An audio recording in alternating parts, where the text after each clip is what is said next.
with me again in this channel. On today's tutorial, I'm going to show you how you can easily export a still frame on your CapCut edits on PC. So here you can just open your edits in CapCut and go to where you want to export the part of your clips as a still frame.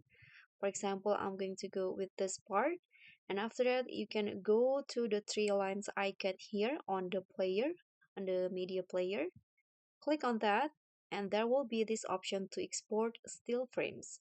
Click on this option, and here you can see this is the same part that I selected before, and this is the name, the same with the project's name. And you can also choose where this still frame will be exported to. You can change it if you want. You can adjust the resolution in here. For example, I'm going to lower it to 1080p, and you can also change or set the format. I'm going to go with JPG. If you want to also import a project, you can use or enable this. Now you can just click on export, and just like that, this still frames has been exported.